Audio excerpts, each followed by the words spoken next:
Assalamualaikum warahmatullahi wabarakatuh. Perkenalkan, saya Sri Rati Pancadewi Putri, NIM 19042035. Pada pertemuan 14 statistik sosial kali ini, saya akan menyampaikan materi tentang cara menggunakan uji statistik atau TTS PSS on sample TTS, private sample TTS, dan independent TTS. Adapun yang pertama yang akan saya bahas adalah tentang uji on sampel T-test dengan SPSS.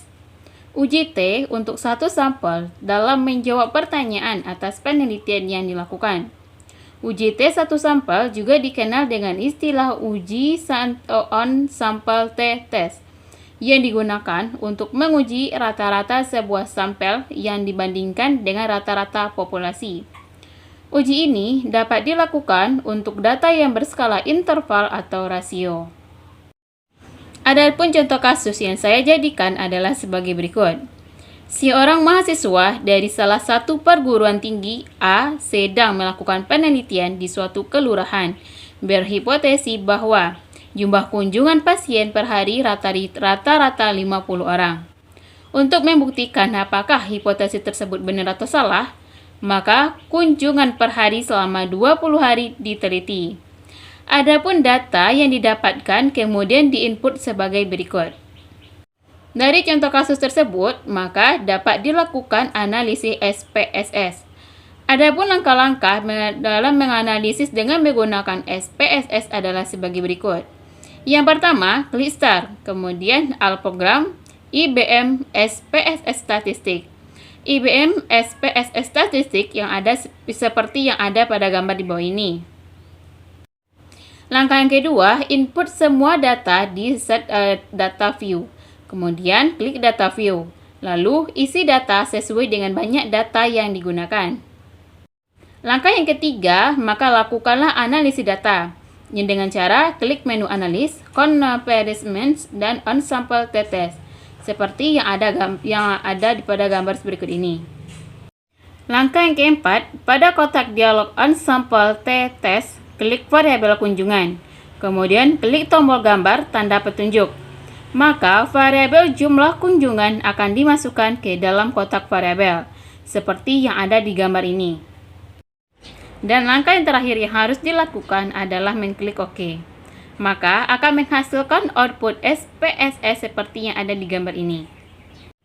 Yang kedua yaitu tentang uji private sample t-test dengan SPPS. Uji private sample t-test juga dikenal dengan uji T untuk sampel yang berpasangan yang digunakan untuk mengetahui perbedaan rata-rata di antara dua sampel yang berpasangan. Sampel yang berpasangan merupakan kelompok sampel yang memiliki subjek yang sama, namun mengalami dua pengukuran yang berbeda. Contoh perlakuan sebelum dan sesudahnya. Adapun contoh kasusnya adalah sebagai berikut.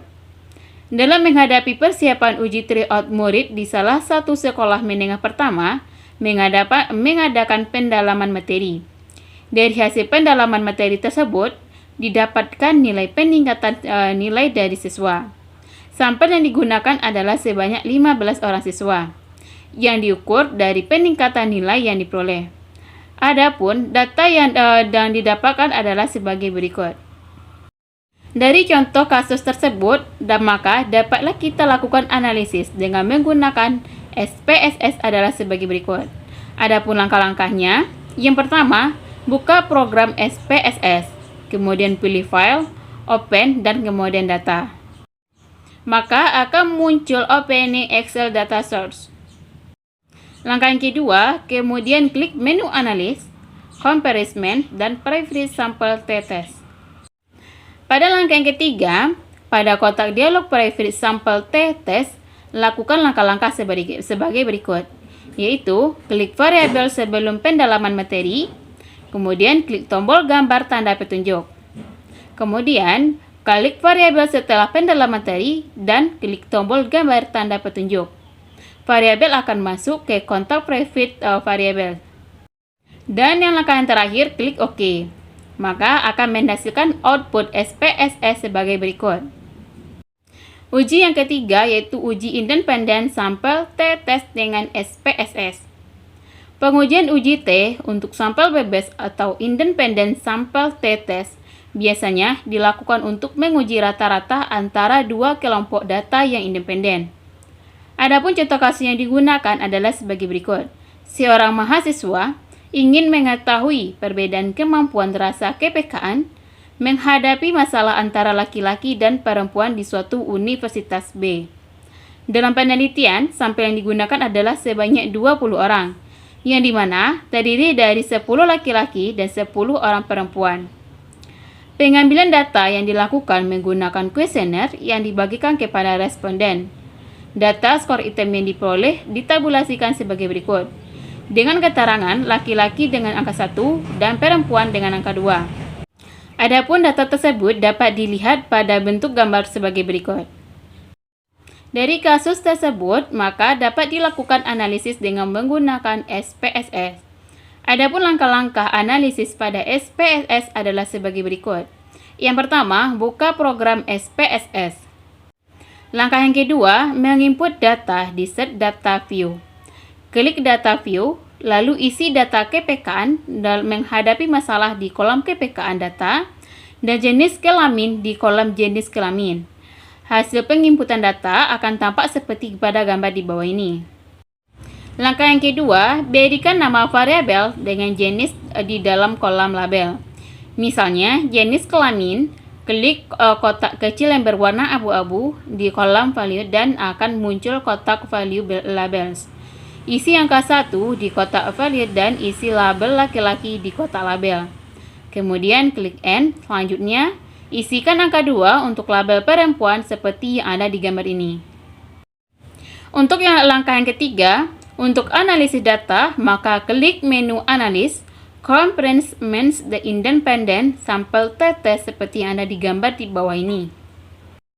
Langkah yang keempat, pada kotak dialog Independent Sample t-test, lakukan langkah-langkah sebagai berikut, yaitu klik variabel rasa kepekaan menghadapi masalah, tombol gambar tanda petunjuk sebelah kotak tes variabel. Maka, variabel akan masuk ke kotak tes variabel. Kemudian, klik variabel jenis kelamin, tombol gambar tanda petunjuk di sebelah kotak grouping variabel. Maka, variabel akan masuk ke kotak grouping variabel seperti yang ada pada gambar di bawah ini. Untuk langkah yang kelima, untuk mendefinisikan variabel jenis kelamin, klik tombol definisi grup. Isi grup 1 dengan angka 1 dan grup 2 dengan angka 2.